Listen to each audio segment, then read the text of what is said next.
سب سے پہلے تو علی بھائی یہ سوال ہے کہ تمام مکاتب فکر کے جو علماء جیت ڈگری والے باقاعدہ مستند وہ سارے آپ سے اعلان برات کرتے ہیں الحمدللہ، اور بڑے شدید قسم کے آپ پر جرح کرتے ہیں. تو پھر سوال یہ پیدا ہوتا ہے کہ آپ کا آخر اپنا فرقہ کون سا ہے اور آپ یہاں تک پہنچے کیسے ہیں؟ آخر آپ کا بھی تو کوئی بیک گراؤنڈ ہے. دیکھیں جی، یہ سوال تو اکثر لوگ کرتے ہیں کہ تمام مکاتب فکر کے علماء شدید اعلان برات کرتے ہیں. تو الحمدللہ میں یہ اپنے لیے اعزاز سمجھتا ہوں کہ تمام مکاتب فکر کے فرقہ پرست علماء شدید اعلان برات کرتے ہیں. اور یہ کوئی نئی بات نہیں ہے، یہ شدید اعلان برات ان کا باقی علماء مکاتب فکر کے علماء سے بھی ہے. کیا بریلوی علماء دیوبندیوں سے شدید اعلان برات نہیں کرتے؟ دیوبند بریلویوں سے شدید اعلان برات نہیں کرتے؟ سنی شیعہ سے، شیعہ سنی سے، اور اس قسم کی لینگویج استعمال کرتے ہیں ایک دوسرے کے علماء کے بارے میں. تو یہ کوئی ایک نئی چیز نہیں ہے. ظاہر ہے جب بھی کوئی حق کی آواز بلند ہوگی یہ لوگ مخالفت میں اتریں گے.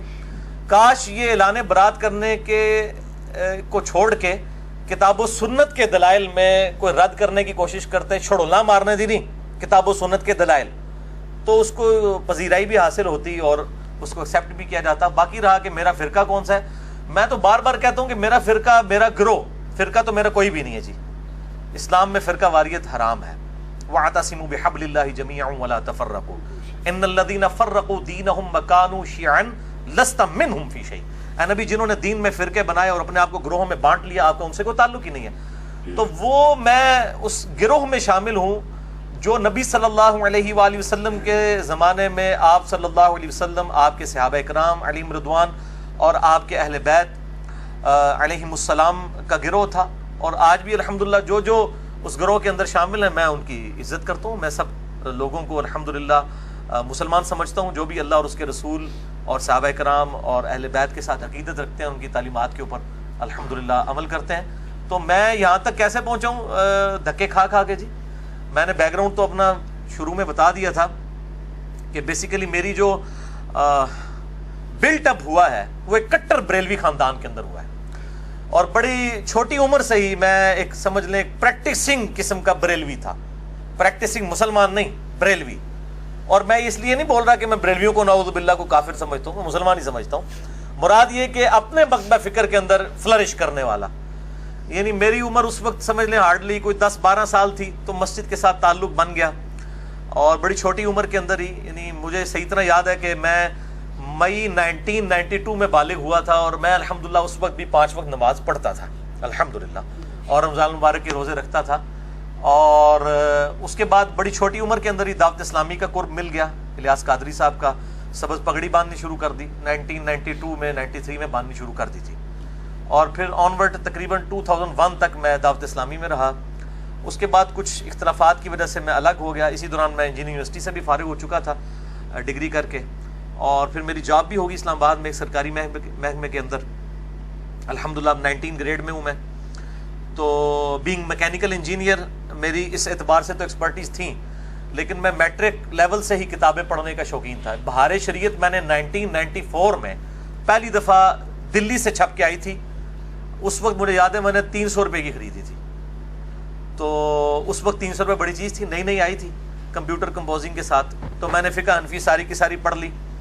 اور اس کے بعد تصوف کی وہ کتابیں جو صرف اہل تصوف صرف ان کا نام سنتے ہیں جی، رسالہ قشیریہ ہے، کوئی کیمیائے سعادت ہے، احیاء العلوم ہے، مکاشفۃ القلوب ہے، کیمیائے سعادت ہے، منہاج العابدین ہے، غنیۃ الطالبین ہے، عوارف المعارف ہے. یہ وہ کتابیں ہیں جو میں نے ایف ایس سی لیول کے اوپر تصوف میں اپنی اس شوق کی وجہ سے پڑھ لی ہوئی تھی. اور 1996 میں جب میں ابھی سیکنڈ ایئر کا اسٹوڈنٹ تھا انجینئرنگ یونیورسٹی میں، کٹر قسم کا صوفی بن چکا ہوا تھا. سبز پگڑی بھی باندھتا تھا اور ایک پریکٹسنگ صوفی بھی، اور امام غزالی کو میں اپنا ایک آئیڈیل مرشد سمجھتا تھا. آج بھی میں کئی چیزوں پہ ان کی قدر کرتا ہوں، جن میں اختلاف ہے وہ اپنی جگہ. پھر چلتے چلتے 2001 میں جب میں ڈگری کر کے فارغ ہوا 2000 کے مڈ میں، اور پھر اس سے لے کے 2001 تک یہ 1 سال کا پیریڈ تھا جو میرے اوپر تھوڑا تکلیف دہ تھا. میری کمر میں تکلیف ہو گئی، اس کی وجہ سے میں ڈگری کرنے کے بعد جاب وغیرہ کی تلاش میں اس طرح نہیں رہا، میں نے گھر میں آرام ہی کیا. اس دوران مجھے غلام سعود سعیدی صاحب کا تعارف ہوا. شرح صحیح مسلم میں نے پڑھنی شروع کی، اور الحمدللہ اس کی وجہ سے میرا ذہن کھلا کہ بریلوی ہوتے ہوئے بھی آپ بریلوی علماء سے اختلاف کر سکتے ہیں. یہ غلام سو سعیدی صاحب کی ایک خصوصیت تھی اور میں نے ان کو بتائی بھی. میری الحمدللہ ڈیٹیل ان سے ملاقات ہوئی تھی 22 مارچ 2007 کو ڈیٹیل کے ساتھ, اور الحمدللہ بڑے اوپن مائنڈڈ وہ شخصیت تھیں. پچھلے سال ہی فوت ہوئے, اللہ تعالیٰ ان کی مغفرت کرے. ان کی وجہ سے میرا ذہن کافی کھلا. پھر آہستہ آہستہ میں نے صحیح مسلم پڑھنا شروع کی. غلام سو رضوی صاحب کی جو فیصل آباد والے ہیں, سردار صاحب کے مدرسے کے اندر وہ شیخ الحدیث تھے, وہ بھی فوت ہو چکے ہیں. بخاری مسلم میں نے بریلویوں کا ترجمہ ہی پڑھا, اور بس اس طریقے سے کام چلتا رہا. بل میں نے کبھی سوچا نہیں تھا کہ میں نے فرقہ واریت کو چھوڑنا بھی ہے. پھر ٹرننگ پوائنٹ میری لائف کے اندر آیا ہے مارچ 2007 میں, جب میں نے پہلی دفعہ قرآن حکیم کو پری ڈیٹرمنٹ رزلٹس کے بغیر قرآن پاک کا ترجمہ پڑھنا اور سننا شروع کیا. امام کعبہ کی آواز میں فتح محمد جلندری صاحب کا ترجمہ, اور ساتھ ساتھ کنز الایمان امام احمد بریلوی المتوفی 1340 ہجری بمطابق 1921 عیسوی, ان کا ترجمہ پڑھنا شروع کیا. تو کرتے کرتے میرا جو ہے دل وہ ٹلٹ ہو گیا اس حوالے سے کہ قرآن حکیم کے جو عقائد و نظریات ہیں ان کے اوپر میں کم از کم نہیں ہوں. پھر پیر نصیر الدین نصیر صاحب کا تعارف ہوا, ان کی کتابیں پڑھنی شروع کی. 2007 میری زندگی کا ایک بڑا کریٹیکل ایئر تھا اس اعتبار سے, حتیٰ کہ 2000 کے اینڈ تک میں تقریباً آپ سمجھ لیں تبلیغی جماعت کو حق پہ سمجھنا شروع کر دیا تھا میں نے, یعنی بریلویت سے نکل کے ایک سٹیپ دیوبند کو, کہ کم از کم ان کی توحید کے اعتبار سے معاملات درست ہیں. اور 2 نومبر 2007 کو رائمنڈ اجتماع میں بھی میں سالانہ اجتماع میں گیا, وہاں بھی بڑا کلوزلی ان کو دیکھا. لیکن مجھے کچھ ہی عرصے میں اندازہ ہوا کہ بریلوی اور دیوبندی مکتبہ فکر دونوں ہی تقریباً کوئی 19-20 کا ہی فرق ہے. بزرگوں کے واقعات, فضائل اعمال کے اندر جو کچھ لکھا ہوا ہے, یہ وہ ساری کی ساری چیزیں اسی قسم کی ہیں. تو 2007 کے اینڈ پہ میں جو ہوں وہ متزلزل ہو گیا. اسی دوران میں حج پہ چلا گیا وائف کے ساتھ. جب واپس آیا فروری 2008 کے اندر, تو میں نے آتے ہی پہلا کام کیا کہ میں نے ابو داؤد, ترمذی, نسائی, ابن ماجہ بھی خرید لی, بخاری مسلم پہلے ہی تھی, ان کو پڑھنا شروع کیا. اور میں نے کمپیریٹیو سٹڈی 2008 کے اندر شروع کر دی, فروری مارچ کے اندر. اور کمپیریٹیو سٹڈی یہ کہ میں مختلف مکاتب فکر کے علماء کو ملتا تھا جا کے, جس طرح ہوں تسی میرے کو آئے ہوئے ہو نا. خیر میرے کو تو خیر اس طرح میرے ورگا تو بندہ کوئی نہیں سی جس کو میں جانتا, نیوٹرل. باقی تمام مکاتب فکر کے علماء کے پاس 2008 یعنی فروری, مارچ, اپریل, یہ اس دوران میں مختلف علماء کو, بریلویوں کو مل رہا ہوں. بریلویوں کے ساتھ تو خیر بچپن سے تھا, بریلویت ہم سے زیادہ کون جانتا تھا.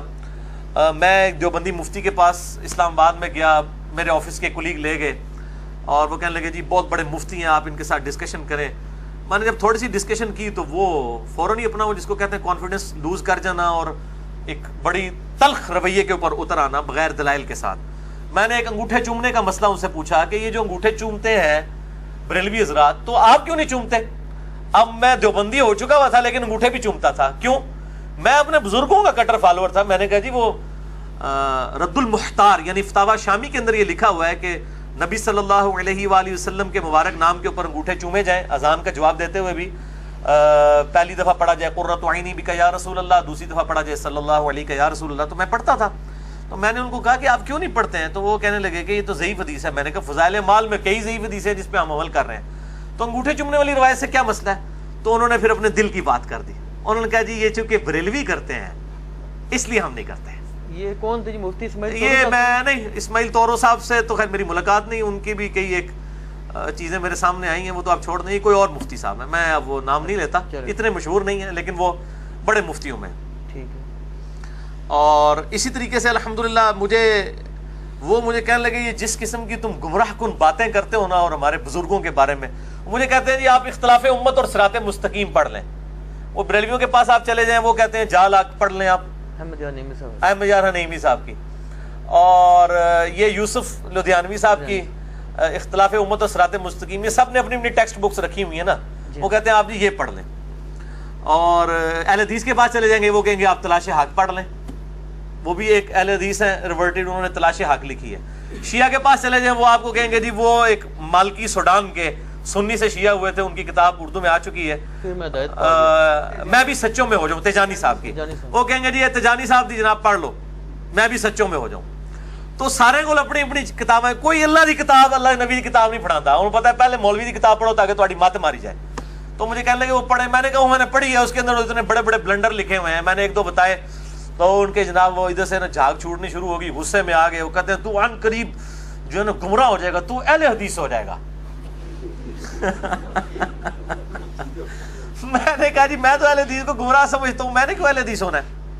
نہیں، اس طرح کی باتیں کرنے والے اہل حدیث ہو جاتے ہیں۔ خیر جب ہم نکلے، ہم 3-4 دوست تھے جو یہ ہدایت کا سفر اکٹھا طے کر رہے تھے، تو میرے ایک بھائی کہنے لگے جی آپ اس طرح کریں، اہل حدیث کو بھی چیک کر لیں، ان کو چیک کرنے میں کیا حرج ہے؟ تو خیر میں اہل حدیث علماء کے بارے میں یعنی رابطہ کیا اور مختلف لوگوں کے نام سامنے آئے۔ الٹیمیٹلی خیر جس شخصیت تک میں پہنچا، میری خوش قسمتی ہے، شیخ زبیر علی زئی رحمہ اللہ تعالی المتوفی 1435 ہجری میری خوش قسمتی تھی، اور میں شیخ صاحب سے کہا کرتا تھا کہ اگر میں آپ تک نہ پہنچا ہوتا تو میں اہل حدیث کو پہلے ہی کنکلوڈ کر لیتا بغیر تحقیق کے۔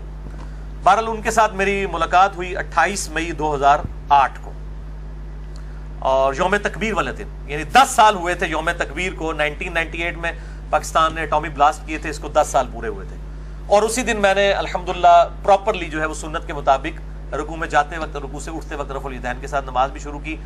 بہرحال مجھے اہل حدیث کے ساتھ جن مسئلوں پہ اختلاف تھا، چاہے وہ یزید والا ایشو تھا یا وہ 3 طلاق والا ایشو تھا، کسی قسم کے، اور داڑھی والا مسئلہ، اس طرح کے سارے ایشوز کے اوپر زبیر علی زئی صاحب کا موقف تو وہی تھا جو میں تحقیق کے ذریعے پہنچا ہوا تھا۔ اس لیے میں نے جو ہے نا وہ ان کو الحمدللہ اس اعتبار سے بڑا اچھا پایا، اور اللہ تعالیٰ نے میری ہدایت کا سبب بھی ان کو بنایا، اللہ تعالیٰ ان کو جزائے خیر دے۔ پھر الحمدللہ ان کے ساتھ رابطہ رہا، ان سے کافی کچھ علم حاصل کیا، اور ان کو بھی کئی جگہ موقع ملا مجھ سے استفادہ کرنے کا۔ اس لیے بعض اہل حدیث علماء یہ کہتے ہیں کہ جی زبیر علی زئی نے علی کو گمراہ کیا اور علی نے زبیر علی زئی کو گمراہ کر دیا، تو میں کہتا ہوں شاید دونوں باتیں ٹھیک ہی ہوں۔ ان کی نظر میں تو گمراہی ہے نا، وہ جو سورۃ الاعراف میں آتا ہے کہ جو لوگ خود رائے راست سے ہٹے ہوئے ہیں، گمراہی کو دیکھتے ہیں تو وہ سچ کا راستہ سمجھ لیتے ہیں، سچائی کو دیکھتے ہیں تو گمراہی سمجھ لیتے ہیں۔ بہرحال شیخ زبیر صاحب کے ساتھ 2008 میں میرا یہ معاملہ رہا۔ اسی دوران مجھے ایک اہل تشیع عالم کا تعارف ہوا، ثاقب اکبر صاحب کا، بڑے نیوٹرل پرسنالٹی ہیں۔ اب اسی دوران جب میں اہل حدیث کے اندر آیا اور میں نے شیخ زبیر علی زئی صاحب کا انٹرویو ریکارڈ کیا 17 جون 2009 کو، جس میں میں نے اہل حدیث کی غلطیاں پوائنٹ آؤٹ کی شیخ زبیر صاحب کی زبانی، اور یہ میری ویڈیو منظر عام پہ آئی، لاکھوں لوگوں نے دیکھی ہے۔ اس کی وجہ سے اہل حدیث علماء شیخ زبیر صاحب کے بھی خلاف ہو گئے، میرے بھی خلاف ہو گئے۔ پل میں اپنی کلیریفیکیشن پہ بڑا ڈیٹیل لیکچر دے چکا ہوں، مسئلہ number 124A B C D، جسے شوق ہو اس میں نے یہ ساری سٹوری سنائی ہے۔ بہرحال میں مطلب اہل حدیث سے ایز اے مکتبہ فکر بڑا متنفر ہوا۔ 2008 کے اندر ہی میں متنفر ایز اے مکتبہ فکر ہو چکا تھا، اور میں نے اس وقت یہ تہیہ کر لیا کہ میں نے اگر دعوت حق کی آواز بلند کی تو میں انشاءاللہ نیوٹرل پلیٹ فارم سے کروں گا، بغیر کسی فرقے کے، نیوٹرل پلیٹ فارم سے۔ اور یہی وجہ ہے کہ میری پہلے دن سے لے کے آج تک جتنی ویڈیوز ریکارڈڈ ہیں 2009 میں ریکارڈ ہونی شروع ہوئی ہیں پراپرلی تو 2010 اکتوبر میں، کبھی بھی آپ کو فرقہ واریت والا معاملہ وہاں پہ نظر نہیں آئے گا کہ میں نے کسی ایک فرقے کو کہ میں اس کی دعوت پیش کر رہا ہوں، کیونکہ اس ریکارڈنگ سے پہلے ہی میں الحمدللہ فرقوں کو 3 طلاقیں دے کے 4 تکبیریں پڑھ کے دفنا کے مسلمان ہو چکا ہوا تھا الحمدللہ۔ تو بہرحال اس میں مجھے آئیڈیا ہوا کہ اہل حدیث مکتبہ فکر میں بھی اکثریت جو ہے وہ اپنے علماء کے پیچھے ہیں، اور جو عوام الناس جو ریولٹ ہو کے آئی ہے بریلوی دیوبندی یا اہل تشیع سے، وہ کافی حد تک نیوٹرل ہے۔ تو بہرحال میں آج بھی ببانگے دول کہتا ہوں کہ آج بھی مجھ سے کوئی پوچھتا ہے آپ نے سوال کیا تو میں الحمدللہ ببانگے دول کہتا ہوں کہ میں جتنے بھی مکاتبے فکر ہیں، اہل سنت کے آف شوٹس ہوں یا اہل تشیع کے آف شوٹس ہوں، حنفی شافعی مالکی حنبلی اثنا عشری ہوں، زیدیاں ہوں، اہل حدیث میں سب سے بہتر حق کے اہل حدیث کے منہج کو سمجھتا ہوں، مسلک اہل حدیث کو نہیں، منہج اہل حدیث کو، یعنی کتاب و سنت اور اجماع کو حجت ماننا۔ باقی جو اختلاف رائے ہے وہ اپنی جگہ رہتا ہے، ان سے صحیح الاسناد حدیث کی روشنی میں۔ بہرحال میں لیکن باقیوں کی میں تکفیر نہیں کرتا، باقیوں پہ کفر و شرک کے فتوے نہیں لگاتا، گستاخی رسول کے فتوے نہیں لگاتا۔ بہرحال جو گستاخیاں واضح ہیں وہ میں پوائنٹ آؤٹ کرتا ہوں۔ 2008 کے اندر ہی پھر میں نے اہل تشیع کے ایک نیوٹرل عالم جنہوں نے وہ کتاب پاکستان کے دینی مسالک لکھی ہے، ثاقب اکبر صاحب کو جانتے ہیں، البصیرہ، انہوں نے یعنی ایک اکیڈمی قائم کی ہوئی ہے، میں نے ان کے لیکچرز بھی سننے شروع کیے، لیکن وہ بھی مطلب ایک وہ آپ سمجھ لیں اہل تشیع کے طارق جمیل صاحب ہیں، جیسے سنیوں کے طارق جمیل صاحب ہیں، میٹھی میٹھی اخلاقی باتیں، تو یہی ہے، مطلب کوئی اختلافی موضوعات میں بات نہیں کرتے، لیکن ان کے قریب ہونے کا مجھے یہ فائدہ ہوا کہ مجھے اہل تشیع کے کلچر کو قریب سے دیکھنے کا موقع ملا، یہ کیسے سوچتے ہیں۔ ان کے ساتھ چونکہ سارے بڑے بڑے علماء رابطے میں ہوتے تھے، بلکہ اہل سنت کے بھی بڑے بڑے علماء، یہ جو ملی یکجہتی کونسل ہے، جب قاضی حسین صاحب اس کو سمجھ لیں لیڈ کر رہے تھے، اس زمانے سے وہ ان کے ساتھ ہیں، تو وہ کافی نیوٹرل ماشاءاللہ پرسنالٹی ہے ان کی, اب بھی ان سے رابطہ ہے, اور وہ موحد ہیں, توحید کا عقیدہ ان کا بڑا راسخ ہے. انہی کے ریفرنس سے شجاع عباس صاحب کے ساتھ بھی تعارف ہوا جی, اور اس طریقے سے مطلب اسٹڈی کرنی شروع کی. بہرحال خیر 2008 بھی اسی میں گزر گیا. 2009 میں نے کچھ لیکچرز ریکارڈ کرائے, کرتے کرتے 2010 اکتوبر میں میں نے پراپر قرآن کلاسز ریکارڈ کروانی شروع کی, اور 2010-11 ہی میں یہ یوٹیوب پہ اپلوڈ ہوئی, اور پھر لیکچرز آنا شروع ہوئے. یہ پورا سفر ہے.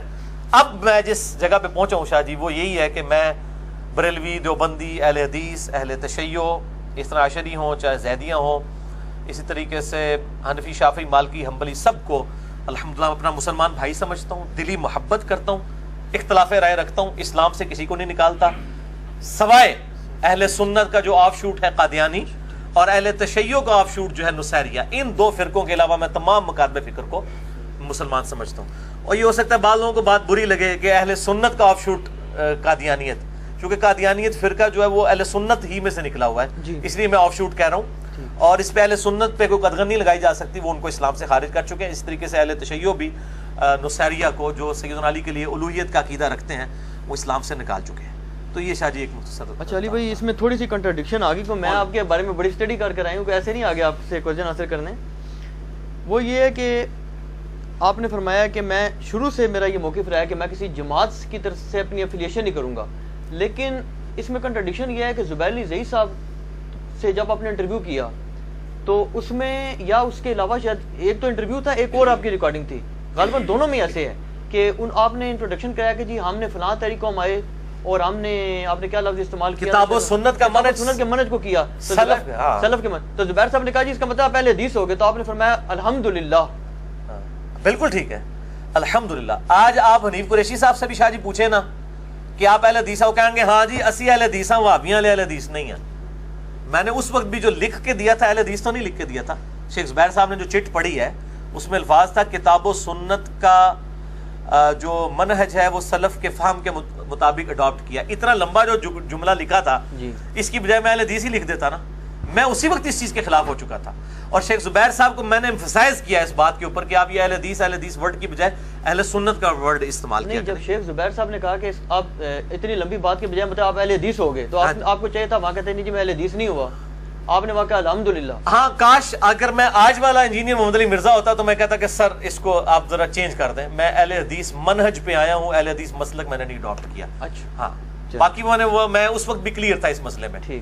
اتنا لمبا چوڑا جو مجھے لکھنا پڑا وہ اسی وجہ سے کہ میں کلیئر تھا اس موقف میں کہ یہ کام نہیں کرنا چاہیے. اور وہ جو الحمدللہ میں نے کہا ہے, میں آج بھی کہتا ہوں الحمدللہ میں اہل حدیث بھی ہوں, الحمدللہ میں اہل سنت بھی ہوں, میں الحمدللہ عمار ابن یاسر والا اہل تشیع بھی ہوں, الحمدللہ میں سب کچھ ہوں.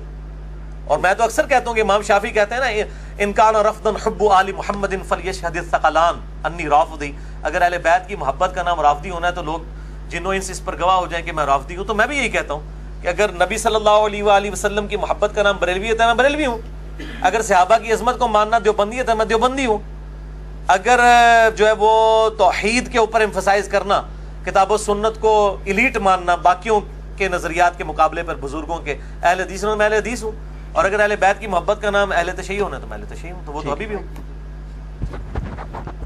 چلیے بھائی, اس میں یہ ہے کہ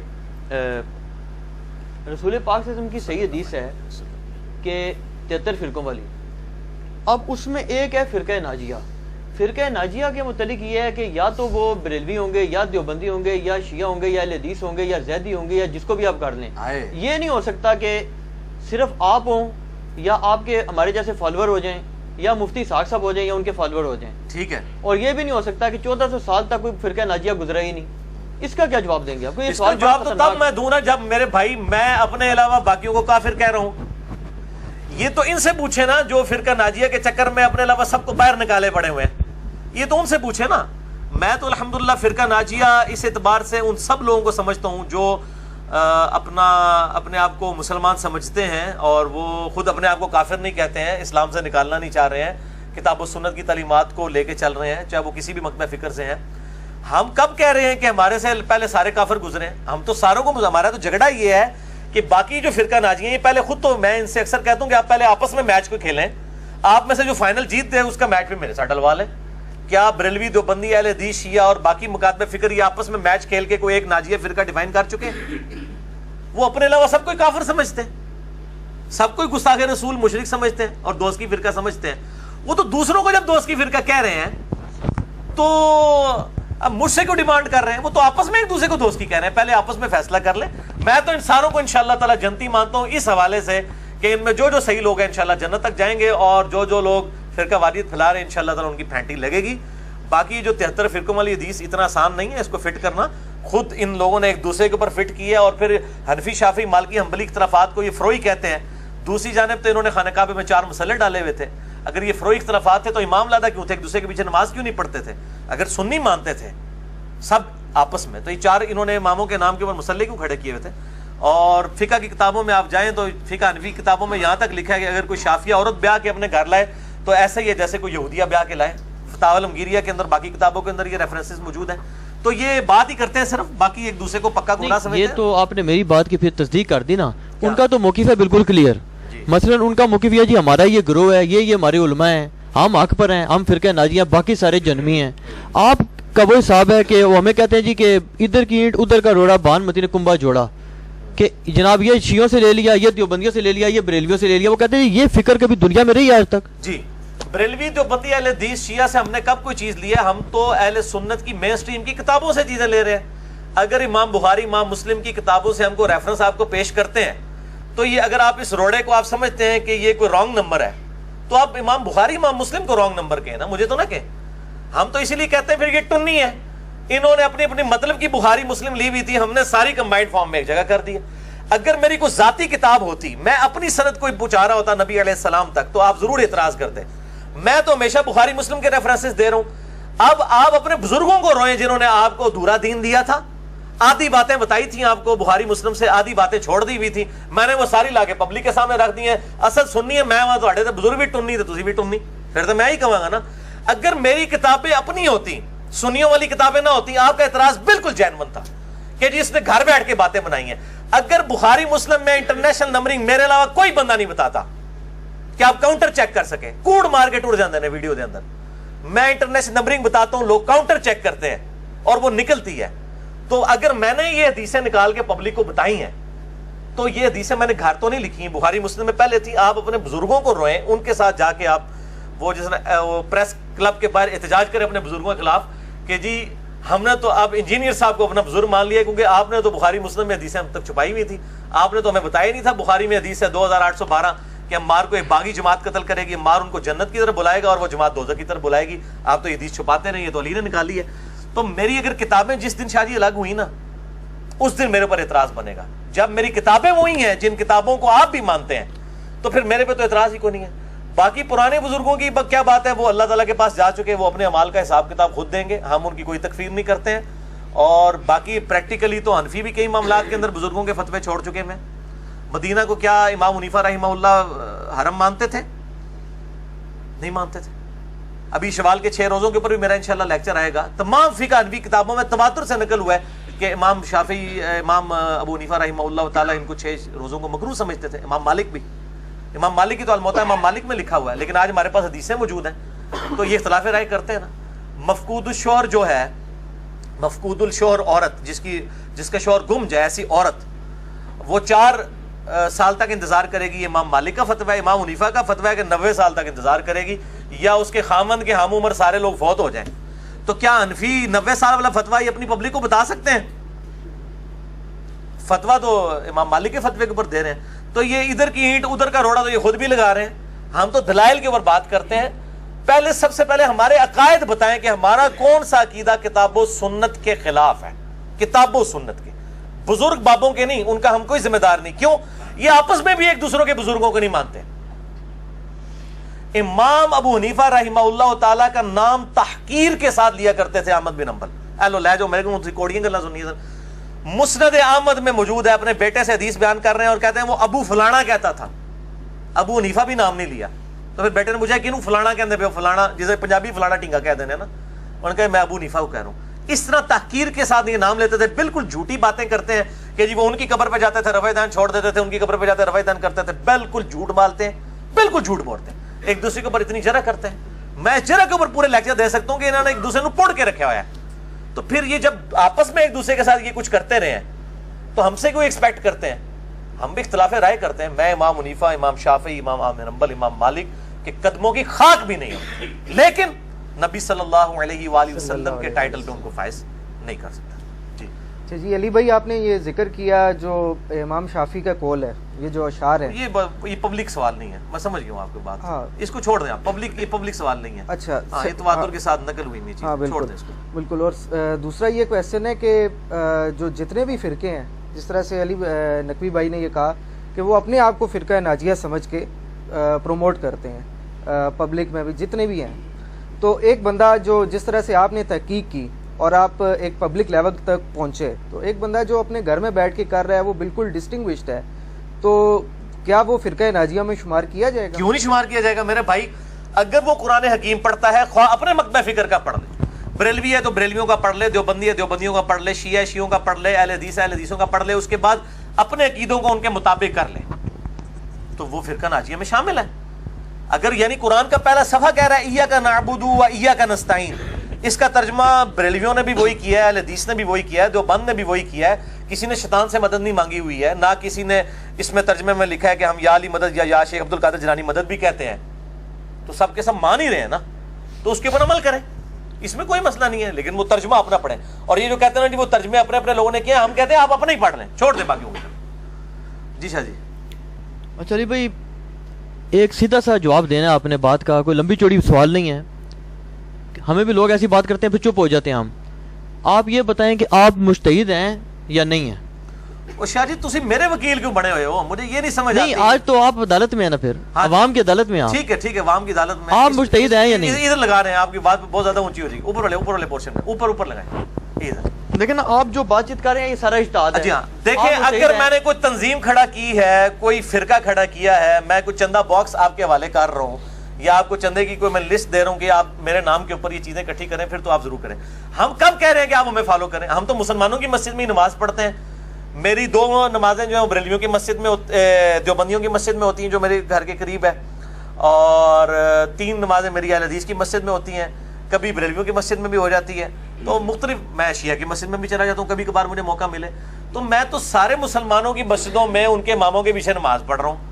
تو مجھے کس چیز کا میرے پر غصہ نکالا جا رہا ہے کہ جی آپ مجتہد ہیں، یہ ہیں وہ ہیں؟ ہم بھائی ادنا سے ایک دین کے خادم ہیں. ہم یہ چاہتے ہیں کہ جو یہ سوئی ہوئی عوام ہے جو اپنے علماء کی تحقیقات سے ہی ناواقف ہے، اپنے علماء کی تحقیقی وہ پڑھ لے.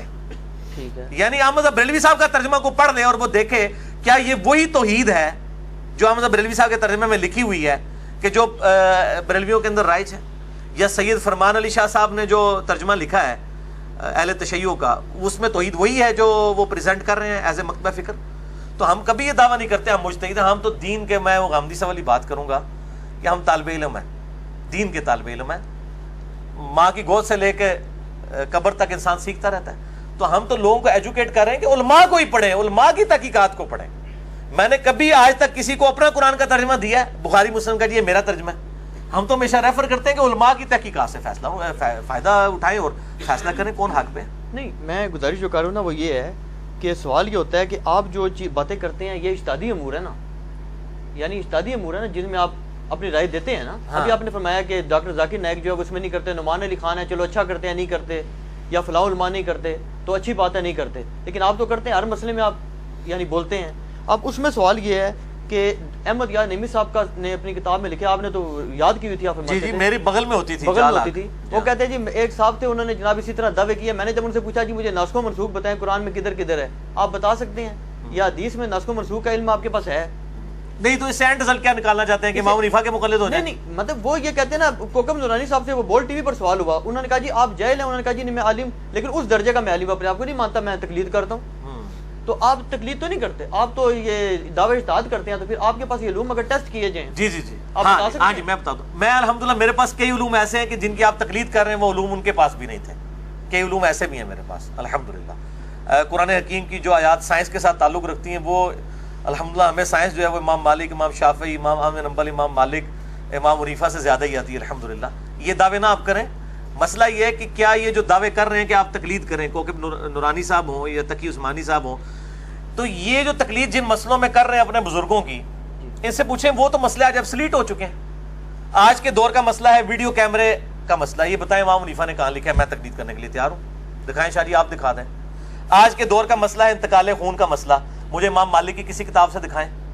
آج کے دور کا مسئلہ ہے گردوں کی ٹرانسپلانٹ کا مسئلہ، قطبین پہ نماز کا مسئلہ، ہوائی جہاز میں نماز کا مسئلہ.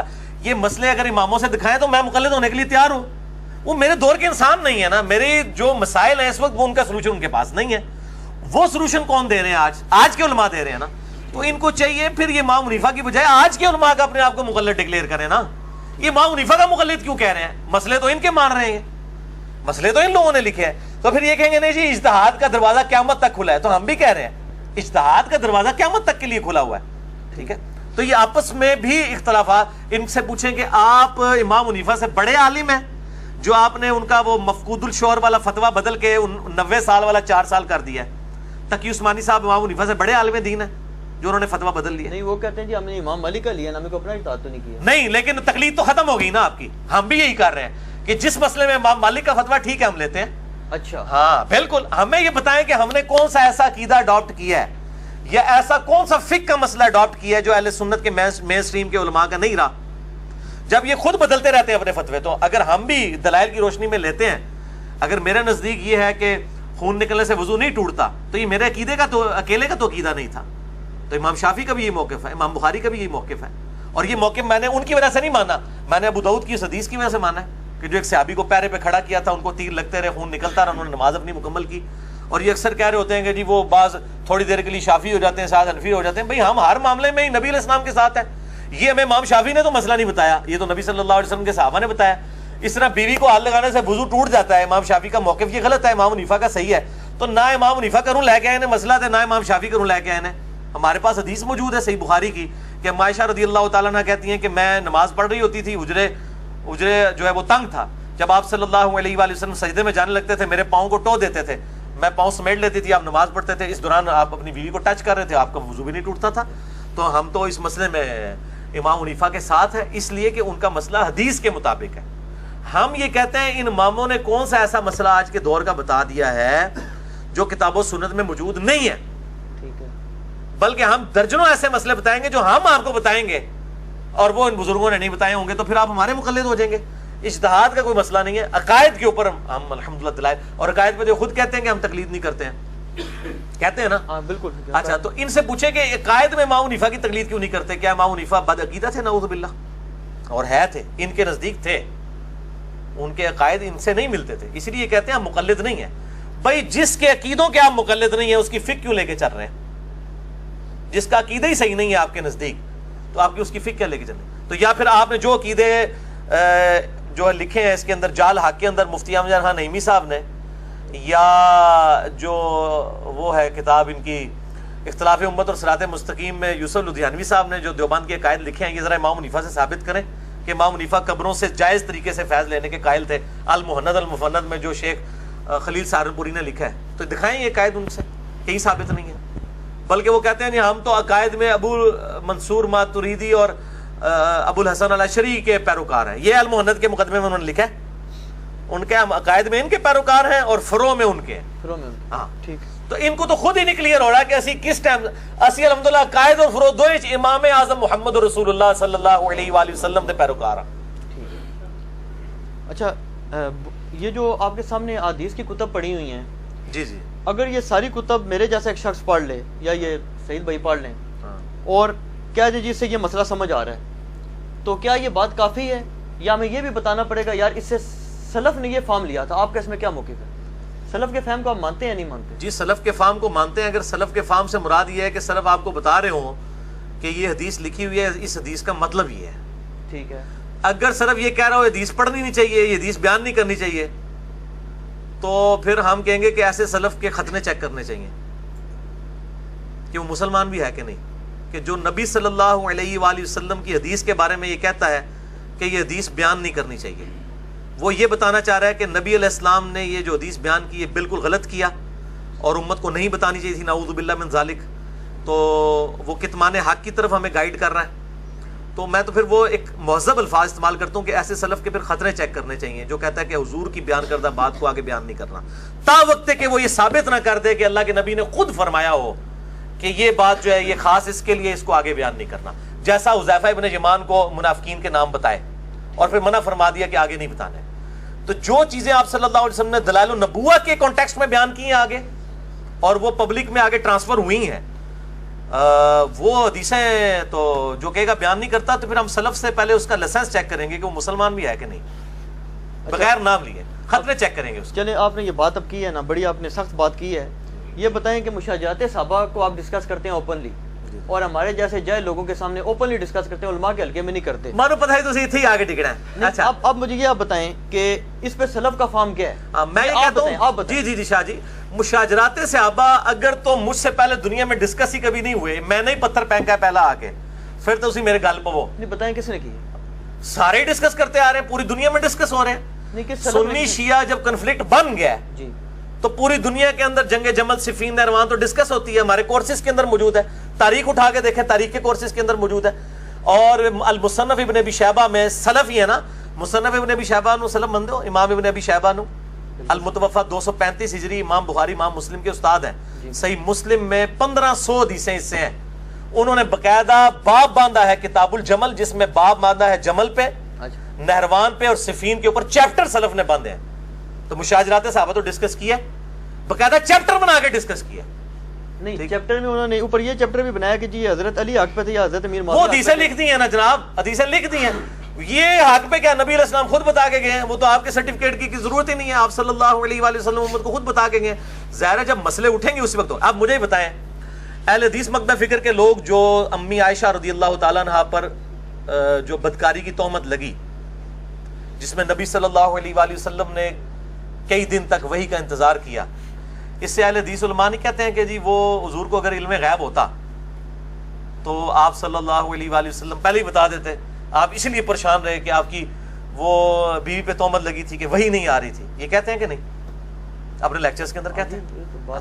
اچھا تو کیا کسی سلف نے حدیث افک سے حضور کے علم غیب کی نفی ثابت کی ہے؟ اس کو چیپٹر بنایا ہے کہیں پہ؟ اسی طریقے سے جو صحیح بخاری میں آتا ہے، ابو داؤد میں ڈیٹیل آتی ہے کہ غزوہ خیبر کے موقع پر ایک یہودیہ نے حضور کی دعوت کی صلی اللہ علیہ وآلہ وسلم، زہر آلود گوشت کھلا دیا اور اس میں کچھ صحابہ شہید بھی ہو گئے، اور آپ صلی اللہ علیہ وسلم نے بھی اپنی زبان پہ رکھا اور پھر وفات سے پہلے وہی زہر عود کر آیا۔ تو آپ صلی اللہ علیہ وسلم کو اگر یہ پتا ہوتا کھانے سے پہلے کہ یہ اس میں زہر ہے تو آپ صحابہ کو بھی نہ کھانے دیتے، وہ کہتے ہیں دیکھیں اس سے پتہ چلا علم غیب نہیں تھا۔ کس سلف نے اس حدیث کے اوپر باب باندھا ہے کہ حضور کے علم غیب کی نفی؟ تو یہ نکلتی ہے، یقیناً نکلتی ہے، رزلٹ تو نکلتے ہیں۔ وہ کہتے ہیں جی چونکہ اب فتنے اٹھے ہیں تو رزلٹ بھی نکالنے پڑ رہے ہیں۔ اب بھی فتنے اٹھے ہیں، جب انٹرنیشنل لیول کے اوپر فیس بک پہ یوٹیوب کے اوپر خلفائے راشدین کی پرسنالٹیز کو ملائن کیا جا رہا ہوگا تو ہم ان کا دفاع نہیں کریں گے، کرنا پڑے گا۔ تو یہ مسئلے تو اٹھتے ہیں نا، تو پھر ظاہر ہے کہ اس کا جواب دینا پڑتا ہے، ہم تو جواب والے اینڈ کے اوپر ہیں۔ باقی رہا کہ احمد بن حنبل یا کسی کا یہ فتویٰ کہ مشاجرات صحابہ ڈسکس نہیں کرنے چاہیے، ظاہر ہے وہ آج کے دور کے انسان نہیں تھے، یہ ان کا فتویٰ ہے نا، قرآن و سنت تو نہیں ہے نا، یہ ان کا اپنا فتویٰ ہے۔ ظاہر ہے انہوں نے یہی سمجھا کہ نہیں کرنا چاہیے تو بہتر سمجھا ہوگا۔ آج وہ زندہ ہو سکتا ہے، ہمارے سے زیادہ بڑھ چڑھ کے بیان کرتے ہیں کیونکہ پرابلم سامنے آ رہے ہیں نا، جب ایشو سامنے آئیں گے تو پھر جواب لکھنے پڑیں گے۔ اچھا یہ جو شیخ زبیر علی صاحب نے 51 سٹیپ میں نماز نبوی لکھی ہے، یہ کس سلف نے نماز نبوی کے اوپر اس طرح کتاب لکھی ہو کہ ایک حدیث بخاری سے اٹھائی ہو، ایک مسلم سے، ایک ترمذی سے، اور سٹیپ بنا کے، یہ تو سٹیپ بخاری نے نہیں بنائے، مسلم نے نہیں بنائے، پوری نماز کا طریقہ تو بخاری مسلم میں موجود نہیں ہے، ساری احادیث کو جمع کر کے ہم سٹیپ وائز بناتے کرتے ہیں نا، تو ہم یہ کہیں گے پھر نماز کے اوپر کوئی کتاب نہیں لکھنی چاہیے، کسی سلف سے ثابت نہیں ہے کہ اس طرح سٹیپ بنائے کے، چیپٹرز بنانے کی بات نہیں کر رہا، سٹیپ بنا کے پورا تکبیر تحریمہ سے سلام تک نماز نبوی صحیح احادیث کی روشنی میں کڈو کی سلف نے لکھی ہے کتاب۔ تو بھئی جب فتنے اٹھیں گے اسی وقت فتنوں کے جواب دینے کے لیے اللہ تعالیٰ اپنے بندوں کو مبعوث کرے گا۔ ٹھیک ہو، اگر ہم ان کے جواب کے اوپر احادیث سے ہٹ کے کوئی بات کر رہے ہیں تو آپ ہمیں ضرور پکڑیں۔ اگر آپ یہ کہیں گے حدیثیں ہیں بیان نہیں کرنی چاہیے، تو میں نے تو امام مسلم کا فارم لکھ دیا ہے، ایسا دکھاؤ نا جی ایٹم بم، واقعہ کربلا کا حقیقی پس منظر 72 صحیح الاسناد احادیث کی روشنی میں اہل سنت کی کتابوں سے 200 احادیث میں نے بخاری مسلم اور باقی کتابوں سے جمع کیے ہیں، اصول کافی سے تو نہیں جمع کیے ہیں، یہ سنیوں کی کتابیں ہیں نا۔ اور اس میں یہ دیکھیں یہ سلف کا فارم کو بھی ذرا ہائی لائٹ کریں، یہ جہاں پہ میری انگلی ہے، امام مسلم نے لکھا ہے صحیح مسلم کے مقدمے میں کہ میں عوام الناس کے لیے حدیثیں لکھ رہا ہوں. تو میرے سلف امام مسلم ہیں, انہوں نے کہہ دیا عوام الناس کے لیے حدیثیں ہیں, میں نے بھی عوام الناس کے لیے حدیثیں جمع کر دی ہیں. باقی رزلٹ جس نے نکالتا رہے, بس سے زیادہ کیا کہوں. تو میں نے یہ کہا نا کہ اگر کوئی ہمیں یہ کہے گا کہ حضور نے تو بیان کیا تھا, آپ کو حق حاصل نہیں بیان کرنے کا, شاہ جی اگر یہ کوئی کہے گا نا کہ حضور نے جو بات کی ہے یہ حضور کو نہیں کرنی چاہیے تھی, یا حضور نے تو چلو غلطی سے نعوذ باللہ کر دیا, اب تم نے آگے حضور کی بات بیان نہیں کرنی ہے, خاموشی اختیار کرنی ہے, تو ایسے بندے کے پھر خطرے چیک ہوں گے کہ کوئی مسلمان تو یہ بات نہیں کر سکتا. اگر خطرے نکل بھی آئیں گے پھر اس سے اور چیزیں چیک کی جائیں گی. نہیں, علماء تمام اہل سنت کے جو مکاتب فکر کے ہیں, میں یہ نہیں کہتا آپ درست ہیں یا وہ درست ہیں, یہ آپ بتائیں گے. تمام اہل سنت کے مکاتب فکر جتنے بھی ہیں جو اہل سنت کہلاتے ہیں, ان کا موقف یہ ہے کہ مشاجرات صحابہ کو ڈسکس کرنا یہ شیعوں کا منہج ہے, رافضیوں کا منہج ہے. تو یہ امام بخاری امام مسلم جو ہے وہ رافضی ہیں, انہوں نے جو حدیثیں نقل کی ہیں جو میں نے اس میں پمفلٹ میں بیان کی ہیں, ان کو رافضی کہیں گے. یہ تو امام بخاری اگر نہ حدیث لکھ کے جاتے مجھے نہ پتہ چلتا, یا پھر یہ کہہ دیں گے ان حدیثوں کو بیان کرنا حرام ہے تو بخاری کو بھی پکڑے, پھر یہ ترجمہ بھی نہ کیا کریں ان حدیثوں کا. میں نے پبلک آسانی کی خاطر اہل سنت کا منہج, جس سے پہلے کہ ہمیں کو رافضی آ کے پڑھائے اہل سنت کا منہج, میں نے اہل سنت کی کتابوں میں تو خدمت کی ہے, یہ تو امت لیول کی خدمت ہے, یہ تو خلافت و ملوکیت اتنی بڑی خدمت نہیں ہے جو میں نے یہ پمفلٹ لکھا ہے کہ میں نے اہل سنت کی کتابوں سے سنیت کا مقدمہ پیش کر دیا. اس کا مطلب ہے آپ واک آؤٹ دینا چاہتے ہیں رافضیوں کو کہ آپ کا مقدمہ کمزور ہے. اگر میں نے یہ اپنے گھر بیٹھ کے یہ کتابیں بنائی ہوں خود, پھر تو میں مجرم ہوں. تو میں نے تو اہل سنت کا مقدمہ اہل سنت کی کتابوں سے پیش کر دیا. ڈسکس تو امام بخاری امام مسلم نے کیا ہوا ہے, سکیٹرڈ فارم میں تھی, میں نے ایک جگہ جمع کر دی, جس طرح آپ نے بھی کہی ہے کہ سکیٹرڈ فارم میں چیزیں موجود تھی, ایک جگہ ٹاپک کے طور پہ جمع کر دی. تو اس میں کون سا حرج والی بات ہے؟ اس سے جو رزلٹ نکالے ہیں ہم نے, اگر آپ ان رزلٹ سے اختلاف کرتے ہیں تو وہ آپ کا حق حاصل ہے. ہم یہ کہتے ہیں ہم حدیث لکھ رہے ہیں, آپ اس پہ رزلٹ خود لکھتے ہیں, حالانکہ ان کو پتہ ہے ان کی ضرورت بھی نہیں رزلٹ لکھنے, ان کو پتہ ہے جو حدیث میں لکھا ہے وہی رزلٹ ہے. اچھا, اور میں یہ کلیئر کر دوں کہ میں تمام صحابہ اکرام رضوان کی عزت کرتا ہوں اس حوالے سے کہ میں ان کو حضور کی صحبت کی وجہ سے رضی اللہ تعالیٰ عنہ کہتا ہوں, حتیٰ کہ حضرت معاویہ, حضرت عمر بن عاص, حضرت بصر بن ابی ارطا اور حضرت مغیرہ ابن شعبہ رضی اللہ عنہم اجمعین, میں سب کو صحابی مانتا ہوں الحمدللہ ڈنکے کی چوٹ پہ, اور ہر لیکچر میں یہ کہتا ہوں. لیکن اس صحابیت کی بنیاد پہ جو کچھ امت کے ساتھ انہوں نے کیا, اور نبی صلی اللہ علیہ وسلم نے پہلے ہی بتا دیا کہ یہ کچھ کریں گے بخاری مسلم کی حدیث کی روشنی میں, آن دا بہاف آف پروفٹ میں ان سے اختلاف رائے رکھتا ہوں. میری مجھ نہیں کسی نے پائی کھولی, میرے ذاتی کسی نے کوئی مسئلہ نہیں ہے. دین کے ساتھ جس نے معاملہ بگاڑا ہے, اور حضور خود کہہ کے گئے ہیں, اب مجھے بتائیں کوئی شخص اپنی بیوی کے بارے میں یہ اوپنلی بات کرے گا کہ میری بیوی یہ کام کرے گی, اور اللہ کے نبی نبی ہیں اور کہہ رہے ہیں کہ میری بیوی پہ حوض کے کتے بھونکیں گے, حدیث متواتر ہے, اما عائشہ پہ جب بھونکے تو ان کا میں واپس جاؤں گی, جمل کے لیے نہیں جاؤں گی. اللہ کے نبی صلی اللہ علیہ وآلہ وسلم نے سیدہ عائشہ کے بارے میں اتنی بڑی بات امت تک پہنچائی ہے, تو یہ دروازہ تو آپ نے کھولا نا, نعوذ باللہ. They are trying to teach their prophet صلی اللہ علیہ وآلہ وسلم. میرا خیال ہے کافی ہے. اور یہ ان جاہلوں کی آپ کی باتیں, یہ آپ جن جاہلوں کی باتیں پیش کر رہے ہیں نا, ان کو کوئی آٹے میں نمک بھی نہیں ہے. ہماری آواز الحمدللہ ملینز آف پیپل تک پہنچی ہے. لوگ کہتے ہیں جی بڑی آپ کے خلاف کلپ دیکھتے ہیں, لیکن جب آپ کی کوئی بات سنتے ہیں وہ جب کاؤنٹر چیک کرتے ہیں نکلتی ہے, باقی جتنی بات کرتے ہیں وہ نکلتی ہی نہیں ہے. آپ بات نہیں. تو اس کو کنکلوڈ, اس کو چھوڑ دیں ادھر. میں نے 100 سوالات جو آپ سے 157 مسئلہ ریکارڈ کروائے, اس میں اس ایشو کے اوپر بول چکا ہوں, لہٰذا اس کو میرا خیال ہے ان چیزوں کو سکپ کریں آپ اور سوالات کریں.